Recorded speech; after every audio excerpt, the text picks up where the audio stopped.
Fiction, science fiction, horror, fantasy, crime, LGBT, thriller. You have now entered the House of Mystery with your hosts, Eric Shapiro, David North Martino, John Copenhaver, and Al Warren. Heard on KCOQ 106.5 FM Los Angeles, 102.3 FM Riverside, and 105.0 AM Palm Springs. Well, welcome back into the House of Mystery, and I'm Al Warren. Now, my regular co-host, not that he's regular, but he's our regular co-host, Mr. David Martino, is back. I am back. Yeah, taking your cat out for his little health visit. Yeah, vets. Well, he loves that. Yeah, no. He just loves it. Well, the other co-host, he had the same thing. He had that the colonoscopy. Eric, did you see that? Oh, did he? Oh, yeah, that's right. I did see that, actually, now that you say that. It's what a world we live in now, you know. They go in the hospital and they film themselves having a colonoscopy. I mean, you know, this is just something that you just... 20 years ago, I would have never guessed any of this would be like it is now. But no, that's okay. It's crazy. A lot of people were having a terrible shakes yesterday because Facebook and Instagram went down. Hey, and yes, and all that stuff, and the show too. We were recording a show, of course. So people that listen, I cleaned it up, but we were recording a show, and of course we had no way of communicating, so we were just sort of asking questions and recording it, and then spliced it all together because we had no. Yeah, flying blind. That's kind of good, and you can't see anybody, and you're sitting in a room going, "Oh, is it worth it?" But it turned out okay. It'll be good. Anyway, so now today we've got another writer on the block in the chair, and this guy, he's from Alaska, but he's had quite the history if you read about it. He's been all over the place, you know, and so anyway, he's got a new book out called Ghost Light, and his name is Stan Jones from Alaska. How you doing? Hello from up north. I'm doing great. How are you guys?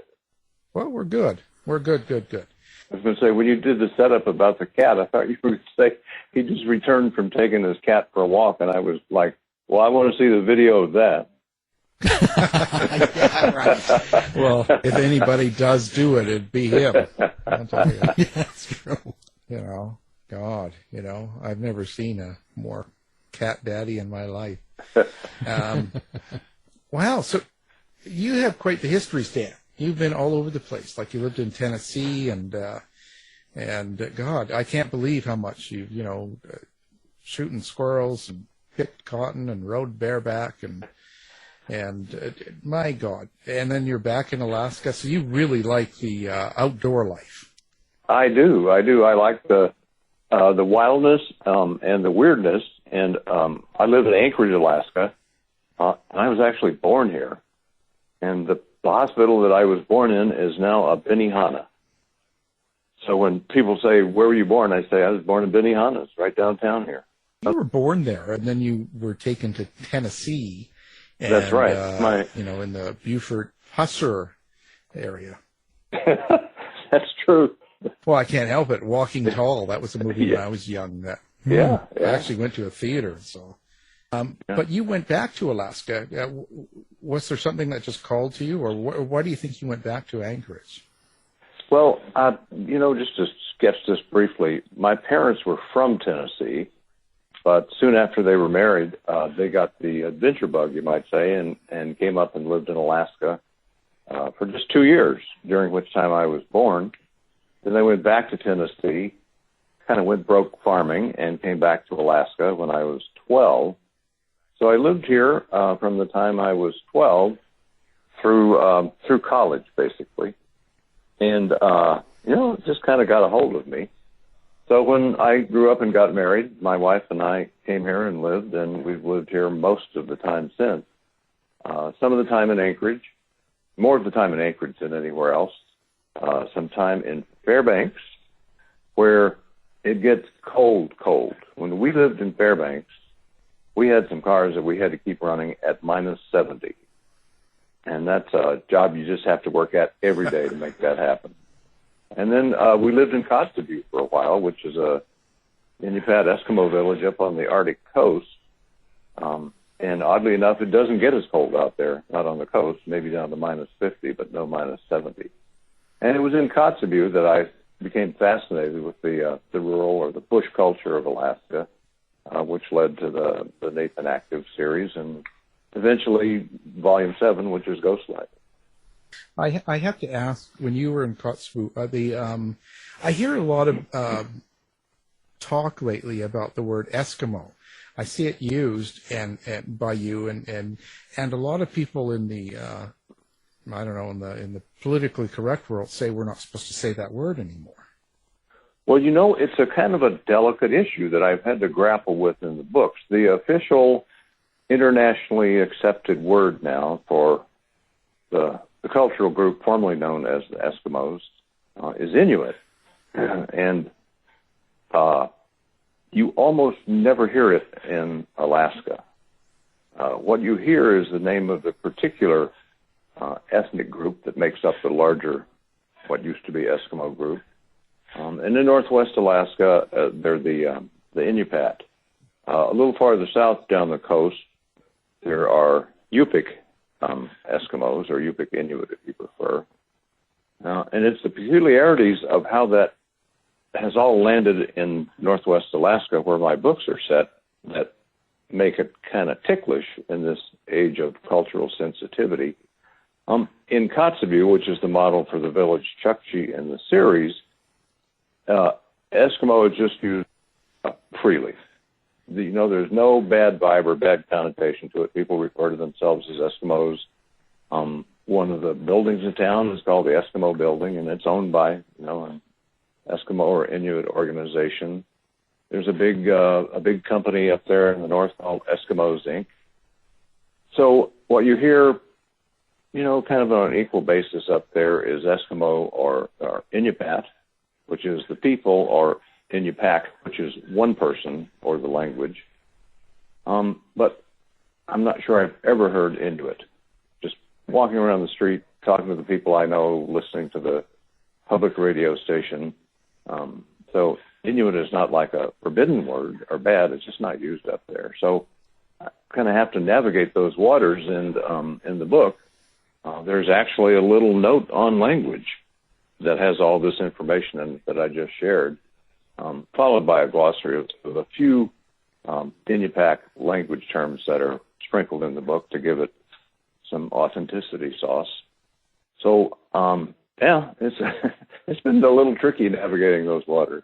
I find myself just saying something of how I grew up, I'm almost 60 now, so I just say things and not realize that someone gets upset. And I heard that with Eskimo, I think just a couple of weeks ago, someone said that to me, well, you can't say that anymore. Like, oh, okay, I didn't really realize, but that's how it comes it surprises me.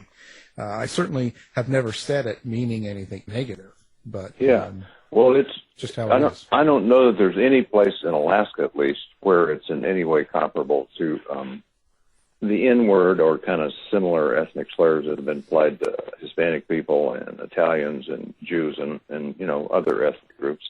It definitely has not reached that level. I suppose as time goes by, it may just sort of fade. I mean, maybe younger people won't use it anymore. I don't know. But at the moment, in the real world of Northwest Alaska and in the books, there seems to be no stigma attached, whatever. Well, we'll see if we can fix that here. Hey, thanks a lot. No, but you're going to get me canceled, aren't you? Yeah, that's kind of my goal in life, is to cancel as many people as possible. No, waste my time. So tell us the main character, Nathan Active. Who is Nathan Active? Well, Nathan Active is a guy that I created when I realized that I'd really like to write books about that culture and that place. I wasn't, I'm not an Inupiat Eskimo. But I really was fascinated by the culture, and I wanted to write a character operating in that culture, and I knew he should be an Inupiat. So I came up with Nathan Active, and here briefly is his story. He was born to an unwed mother who was 14 years old at the time, and she adopted him out to a couple of white school teachers who worked in the village, sort of calculating he would have a better shot at life that way than if he was, the child of an unwed teenage mother in Chukchi. So the school teachers fairly soon transferred out of Chukchi, and Nathan was raised in Anchorage. So his, growing up culture was basically white urban Alaska culture. And in particular, he did not like Chukchi and did not like his mother. And the reason he didn't like Chukchi was that his mother lived there and he hated his mother for abandoning him. So he grew up wanting to have nothing to do with Chukchi or his mother. But he did somehow inherit the cop gene from somewhere. So he became an Alaska State Trooper, went through the academy, which is down in southeast Alaska on the coast in a place called Sitka.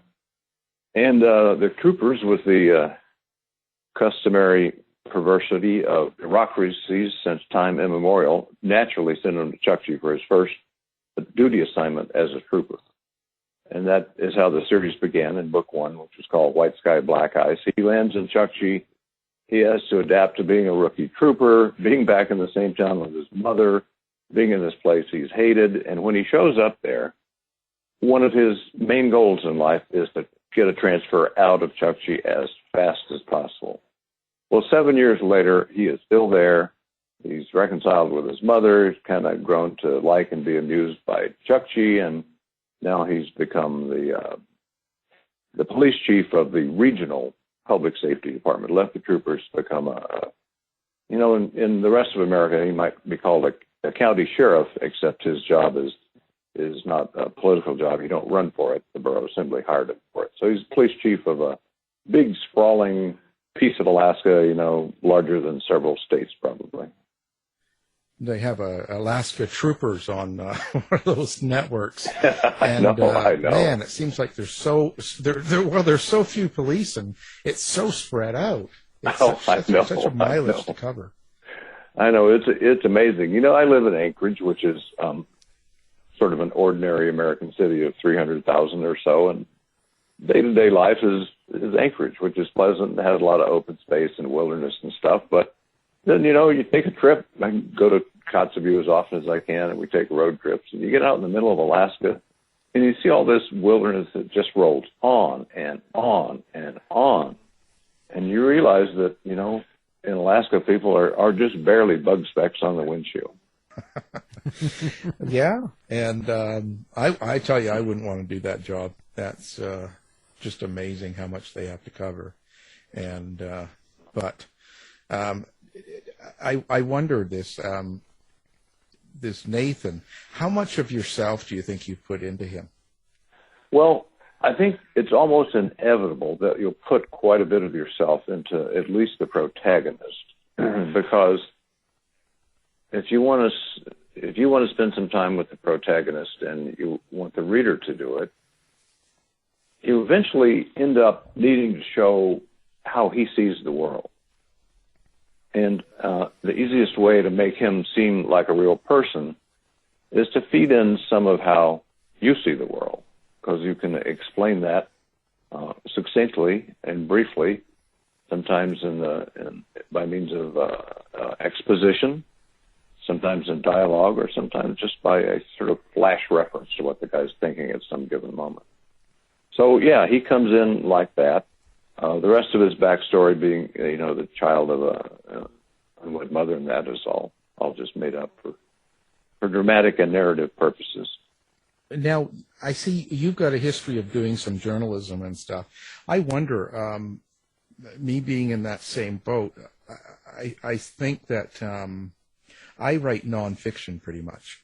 And I wonder if this has more of a nonfiction edge, even though it's a fictional story. You know what I mean? It's not.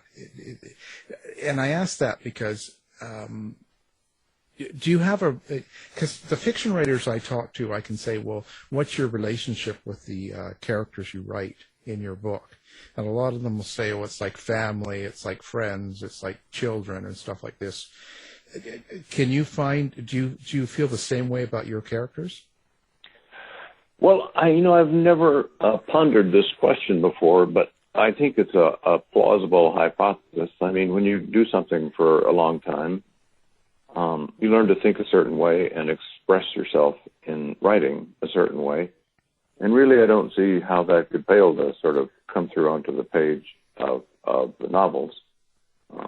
I think they're pretty good stories. Some reviewers have referred to the scenes being set up like film shots. So I do try to think in terms of scenes as opposed to paragraphs or the old journalistic pyramid structure with the big news at the top and, news of ever shrinking significance as you go farther through the story. But I guess it strikes me there's one part of journalism that probably applies to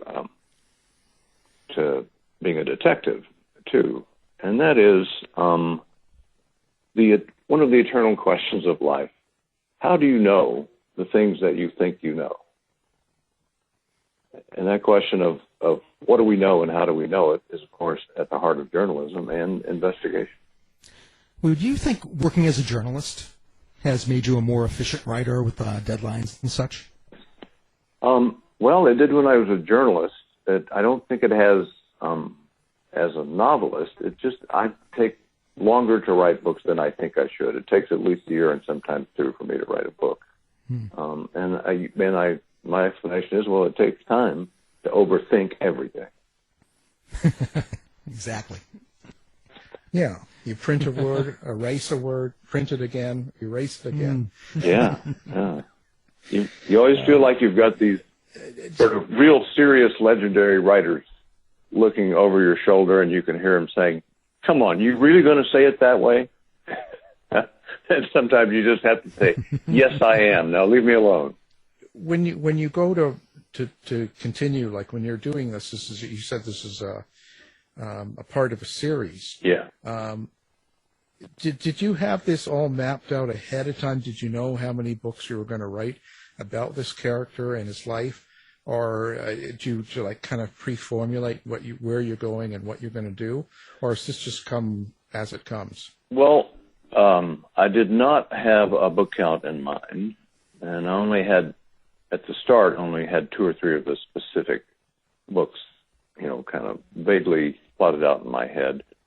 But I did have a big arc in mind for the series. Number one was Nathan being forced to move to Chukchi and eventually reconciling himself to it and coming to like it or love it as part of it. And in the books, it was signified that he had made this permanent shift when he became head of the local police department instead of a state trooper on assignment who might rotate out someday. That was when he bought into being, back home in Chukchi. And I always had in mind the idea of him meeting the love of his life up there, and that's in the third book of the series, and it's a really fraught story, as you can imagine. So I thought that would happen. And other than that, it's kind of been one story at a time. Does someone have to read them all in order, or someone could pick up like book 3 or book 4 and just read it, and they would still they don't need to have them all in their head, do they? They do not. I mean, certainly the plots are not connected, so you don't have to worry about that. And usually there's enough backstory worked in the first chapter or two that you can get a picture of this guy and who he is and what's going on with him. Do you have an underlying theme in your story that you want people to get? So when you have each book that comes up and you put Nathan through certain things to deal with, besides the top line story of what goes on with him and the other characters, let's say his mother or love of his life and stuff, is there subtext there? Well, probably there is. I would say that one of the themes running through all of the books is that life tends to be a lonely place. life is short and uncertain, I sometimes say, so leave us enjoy it while we may. So given that life is an uncertain journey, which will end on a date we can't know in advance, we're kind of all an island unto ourselves, which means, in a way, that we appreciate even more the nice things that happen in life, especially in the people that we know and love.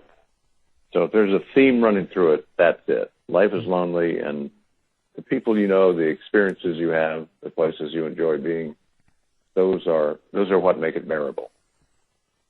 I'm wondering, has Nathan ever done anything to surprise you? Has he done something outside of what you wanted him to do, let's say in the plot?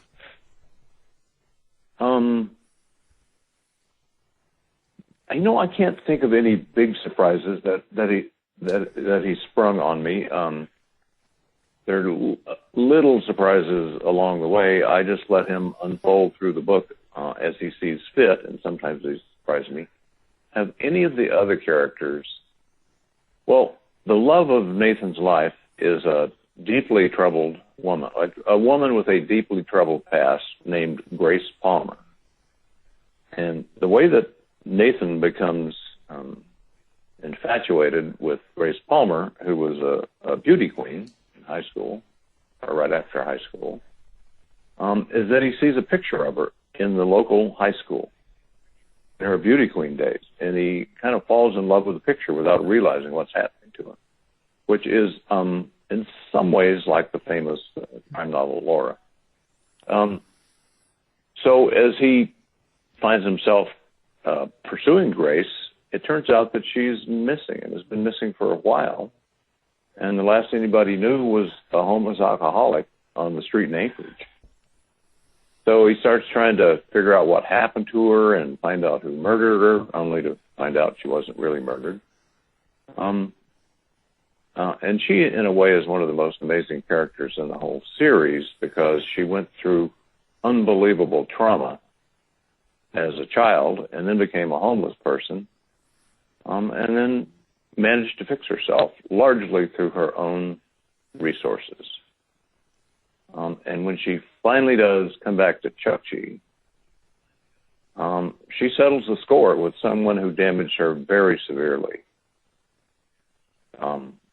And so he gets to sit in the gallery, in the audience, and watch the love of his life stand trial for murder.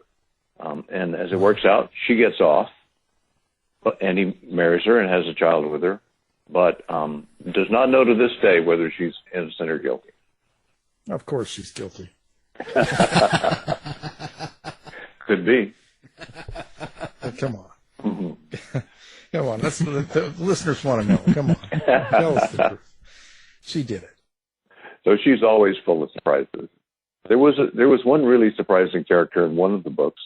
The book was called Tundra Kill, and the suspect, and probably guilty suspect, was the gorgeous female governor of Alaska, a woman named Helen Mercer, also known as Helen Wheels. And if she, any resemblance to any real gorgeous female governor of Alaska, living or dead, is purely coincidental. But some of that person she's not based on. Some of her history was moved to Chukchi, and then now she's the governor from Chukchi, and she's hell on wheels, just like her nickname said. Could she see Russia from her balcony? Yeah. Just asking for a friend. You can come a lot closer to doing that from Chukchi than you can from Wasilla. But there is, I myself have seen Russia from Alaska. There's one place in Alaska where a U.S. island is separated from a Russian island by about a 3-mile sea passage. So you can definitely see Russia from your house on Little Diomede. That's the name of our island. Yeah. I had to do it. There's like the, Helen Wheels and stuff like that. Where do you get these characters from? Are you the guy that's hanging out in a coffee shop in Alaska, in Anchorage, and kind of going, and seeing people or seeing them on the street or people you've met? Is there some sort of correlation with things you're doing day to day that helps you pick up accessory characters, I guess? It's kind of all of the foregoing, really. I get some of it from just hanging out anywhere. I mean, anywhere you go, you may hear something or see a person who could fit into any kind of a story anywhere. The location and the detective, in a way, are just the vessel into which you pour the story, and the makeup of the story is human beings. You know, they're kind of all the same everywhere. I do try to get back up to Kotzebue twice a year, although I haven't done it during the pandemic. So usually we go up on the 4th of July, which is a huge party up there, just absolutely wonderful. Endless daylight, usually pretty good weather, and they have all kinds of 4th of July festivities. And I think the favorite part of that thing for me is the beautiful baby contest. And all these mothers dress up in their finest, furs and Eskimo finery, and they dress up their babies, and they come and walk across the stage and hold up the babies, and the crowd cheers, and I take pictures, and it's absolutely wonderful. So that's the 4th of July. The other big thing we go to up there is the Kobuk 440 sled dog race. And this is a race that starts on the sea ice in front of Kotzebue. It runs 220 miles up the Kobuk River to the village of Kobuk, then turns around and comes back. It happens in usually around April 10th, and that's a beautiful time of year up there. The temperatures are mild, and by mild I mean not below -10. The sun is already riding pretty high by by early April, so there's long days with lots of light. The landscape is still completely snow-covered and frozen, so it's this brilliant white, and you get this brilliant white landscape, this brilliant spring sun, and the look of the country is just gorgeous that time of year, just dazzling.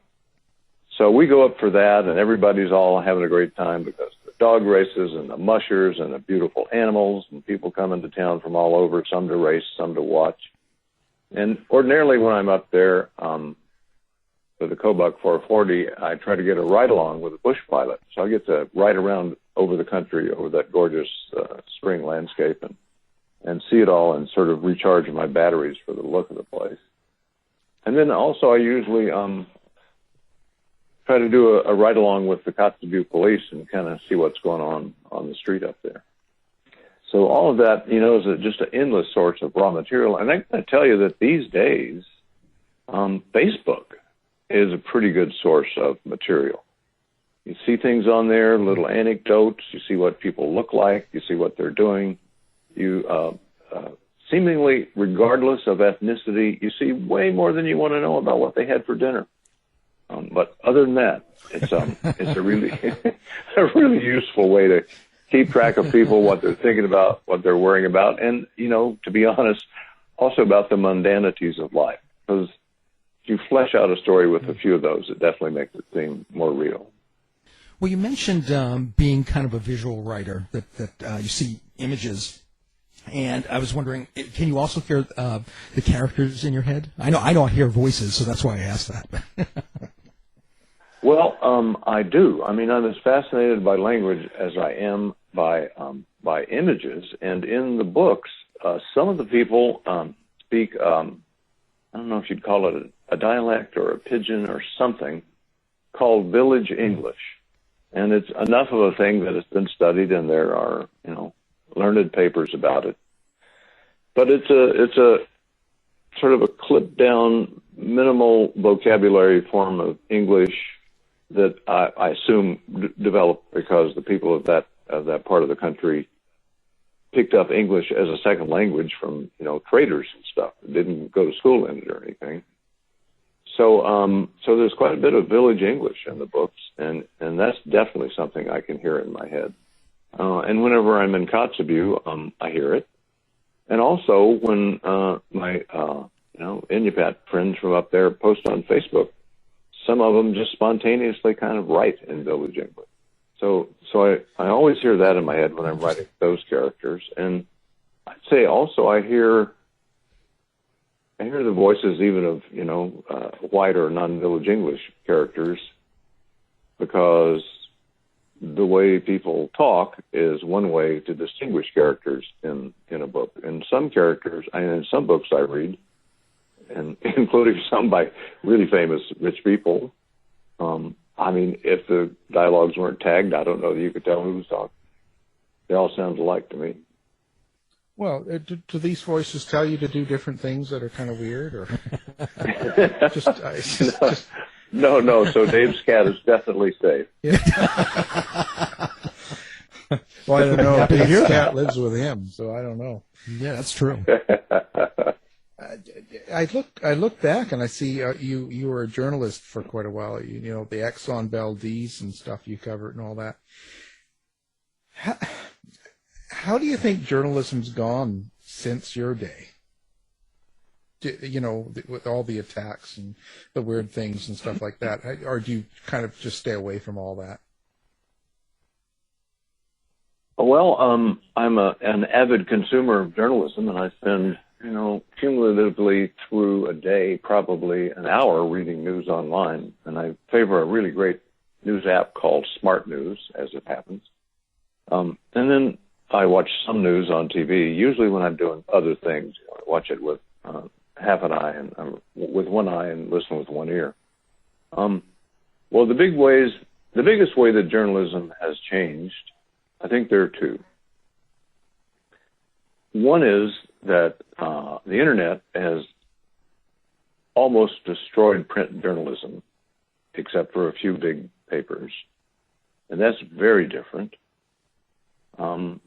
For another,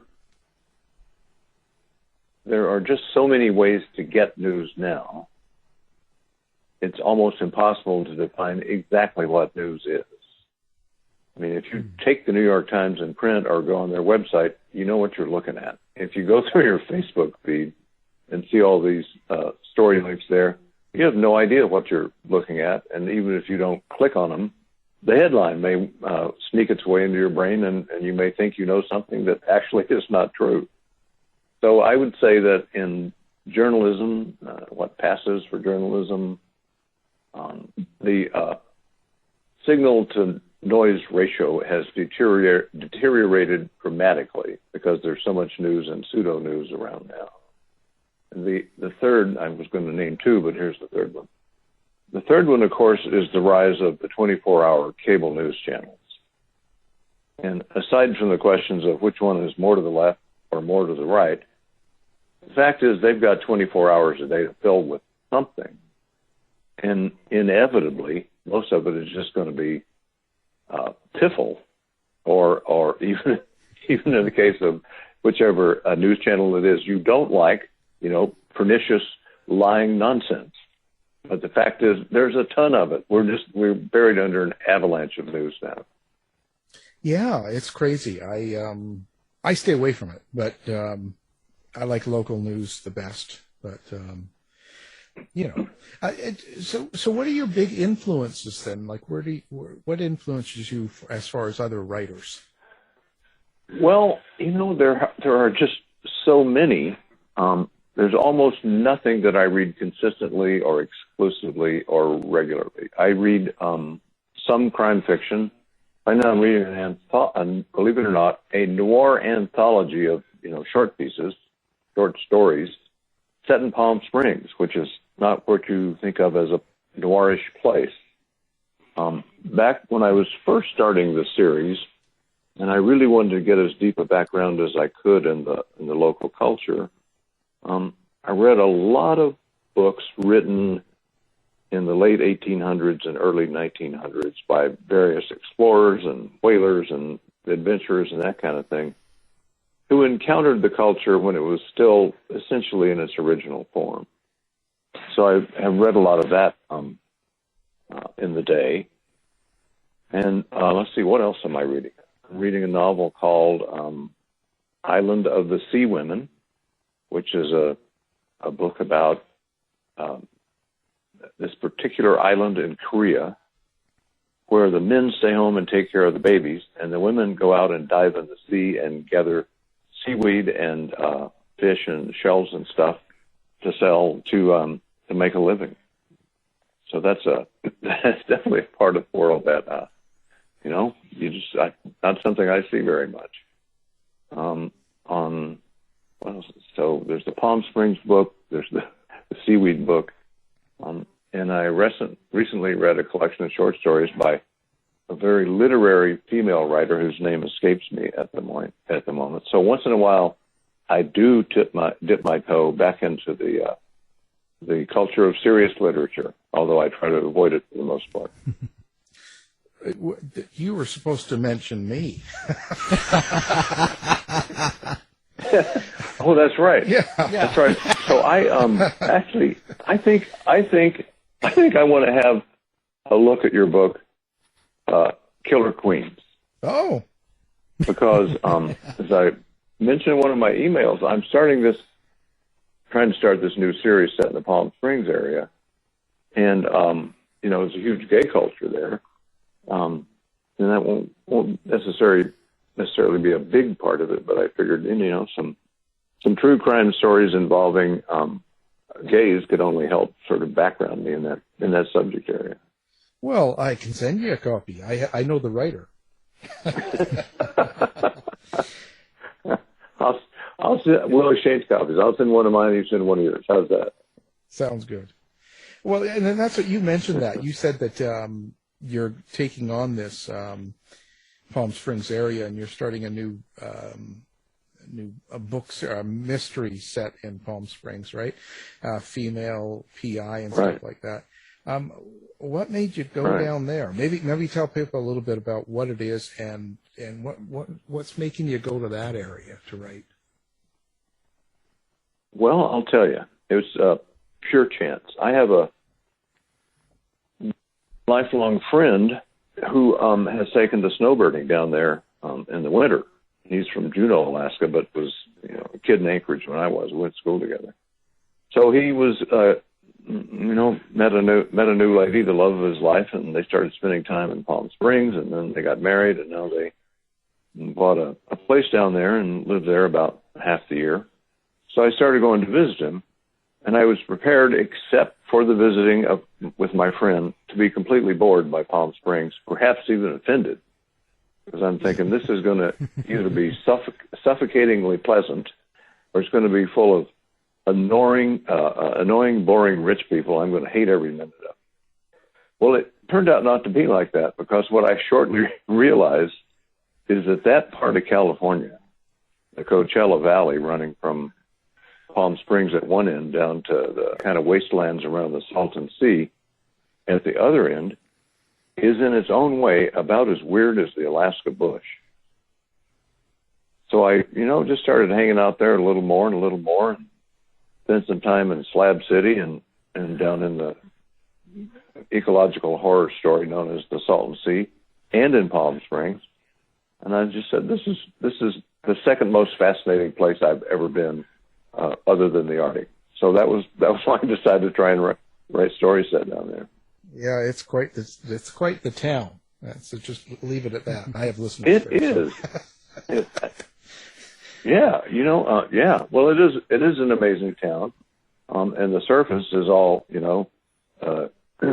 golf courses and the fancy stores on Palm Canyon Drive. But those are human beings. So guess what's going on under the surface? The usual stuff, and it's fascinating. Yeah. Yeah, but I don't play golf, and I've never had plastic surgery. Okay, so. Well, that's two of the three main religions down there. The other one being real estate. Yeah, where to next for you? It's just going to be that Palm Springs sort of series or book, or do you have some more going on with Nathan? Well, I'm going to try to come out with another Nathan book sometime in the next couple of years. And I have a kind of techno horror story that's worked its way into my head. And for some reason it wants to be a screenplay instead of a book. And, good luck getting any screenplay into the system from the outside, but sometimes the story just wants to tell itself a certain way. I did write one previous screenplay with a co-writer, And it was a lot of fun, and it won some firsts at film festivals. But again, good luck getting anything into the system from the outside. But as I say, sometimes the story just wants to be told in that format, I think. And it seems to be the case with this little techno-horror journey I want to take. You write with a co-writer, I see quite often. How is that? Like, what kind of format, or how do you do that?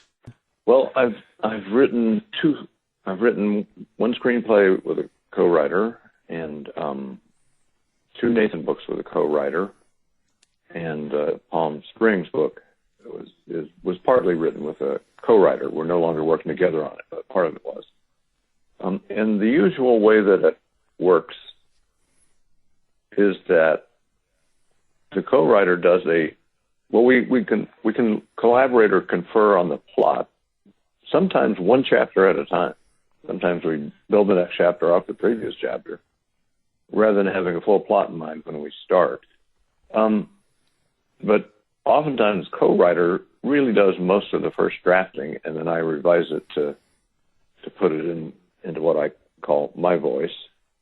And we just kind of thrash our way through it. My co-writers to date have all been female, and that's because I became interested in the need and the idea of trying to work something of a female sensibility into the books, because so many readers are women.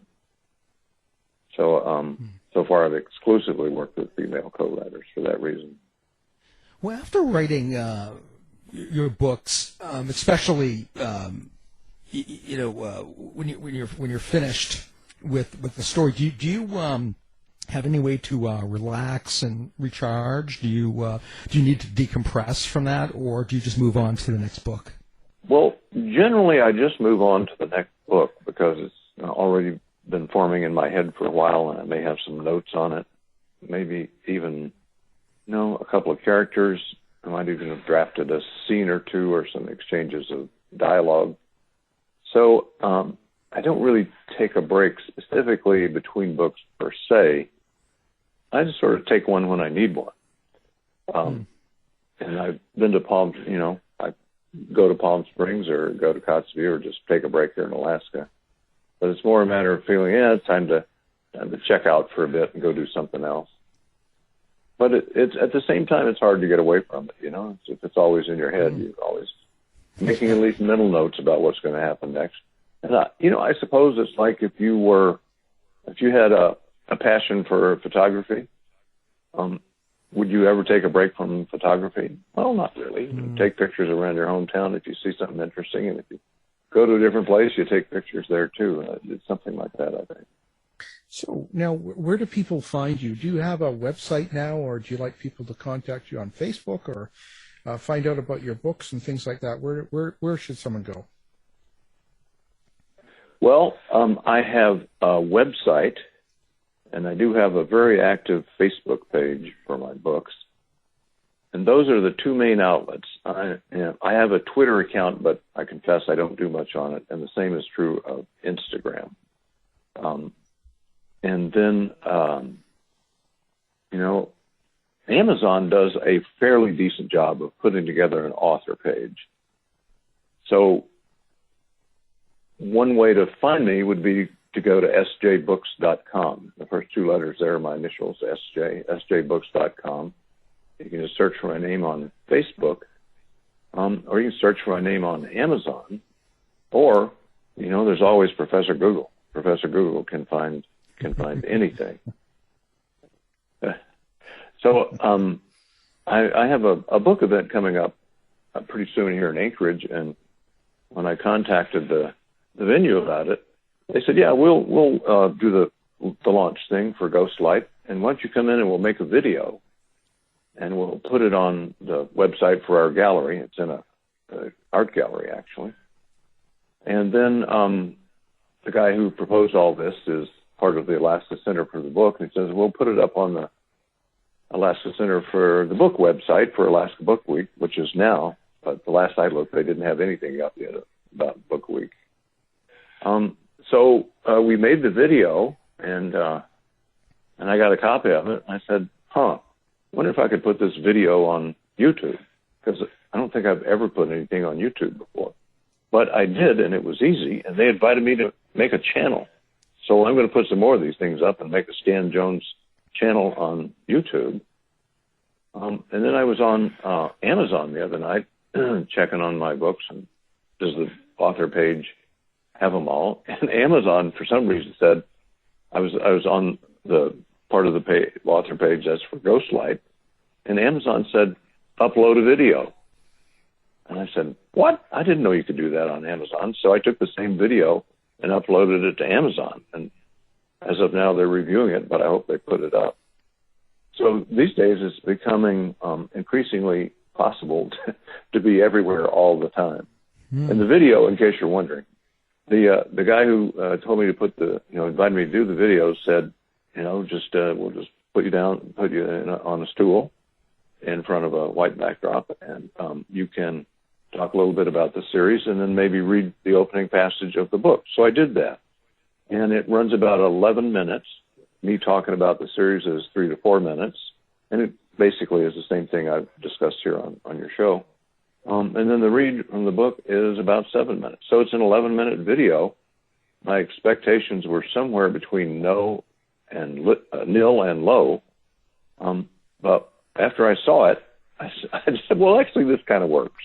It was just interesting to me to see a writer on the screen, talk about his work and then read from it. I certainly wouldn't try to read the whole book on video or even one chapter, but for, a 7-minute excerpt, I thought it worked. So I'm going to try to do another video for each of the books in the series, and then one more for just a shorter discussion of the whole series and what it's about. Well, you'll be a TV star before you know it.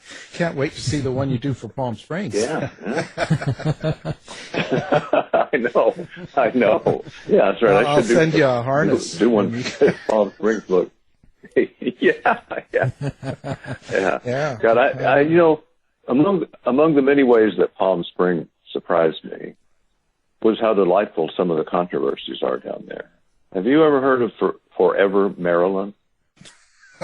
No. Here's Forever Maryland. Some sculptor took it into his head, I think it was a he, to do a 26-foot statue of Marilyn Monroe in that famous scene from Some Like It Hot, where the sidewalk grate is blowing up her skirt. So they decided Forever Maryland was actually in Palm Springs for a year or two around 2010, 11, something like that. And then it left. I don't know why. And apparently went into storage somewhere. But there was some sort of movement to bring it back to Palm Springs, so they decided to bring it back. Well, as you can imagine, this did not go without some controversy. I mean, it clearly sexualizes, the screen icon. So there was all of that, and huge back and forth at the city council meetings and, on Facebook and all that. And then came the question of where to put her. Well, they decided to put her right smack in front of the local art museum, which did not go over well with the serious artist folk of Palm Springs. Even worse, Marilyn, with her skirt blowing up, is facing away from the art museum entrance. So as one complainer put it, she is basically flashing the art museum when I come out the door. So the other thing that happens with Forever Maryland, although the high-minded people don't like her, tourists love her. And you know what they like to do? They like to go and stand between her legs and look up her skirt and have pictures taken of themselves that they can post on Facebook. Yeah, so it's just a never-ending fun show in Palm Springs. Well, it's better than anti-maskers. It is. Yeah, I'm surprised they didn't put a mask on Maryland, but that hasn't happened yet. Yeah. It won't be long. Well, certainly a great conversation with you today, and I'm glad you came on the show. And I guess the pandemic thing did it really affect your writing style or your life a whole lot? It did, and I'll tell you exactly how it is. It's really a perplexing thing. when I started this Palm Springs book, I gave the matter some thought because, I've been writing it during the pandemic. And I said to myself, what do you do about the pandemic? If it's over when the book comes out, you don't want much pandemic in it. If it's still going when it comes out, you want everybody wearing masks or what? And the big problem is, who knows when it's going to be over, right? Early this year, when everything was at a low, I kind of thought, well, okay, in the book, I'll just put the pandemic a vague amount of time in the rearview mirror, right? Occasional references. Turned out a pandemic nursing home death was a minor but interesting part of the story. And then the Delta variant came, and I said, well, crap, I don't know when this thing's going to be in the rearview mirror. So I kind of gave it some thought and said, do I leave it this way and perhaps have it be completely inauthentic when it comes out? Or should I just take out the pandemic and put it in a fictional world in which the pandemic doesn't exist? And I finally decided I just had to take it out, because any way of putting it in risked a serious lack of authenticity when it comes out, whereas leaving it out completely just establishes, all right, we're in the pandemic, the non-pandemic world that existed before the pandemic and hopefully will exist after. And in this book, we're not going to talk about it. It was a real conundrum for me. Oh, yeah, it's a tough one, right? It's really tough. Seriously, yeah. Well, that's how it goes. Not much we can do. Life always serves up surprises, many of them quite unpleasant. Yeah. Oh, yeah. I mean, look at my co-host. Well, exactly. We're running out of time here, so it's been a pleasure. The book we were focusing on is Ghost Light, and it's a Nathan active mystery, and our guest has been Stan Jones. Thank you for being here. Thanks. It's been wonderful fun. Thanks, Stan. Tired of wasting time trying to decide what to watch on your streaming service? Go to our website and look for the Martino movie reviews. To find out more about our show, guests, or to listen to past shows from our archive, please go to www.houseofmysteryradio.com.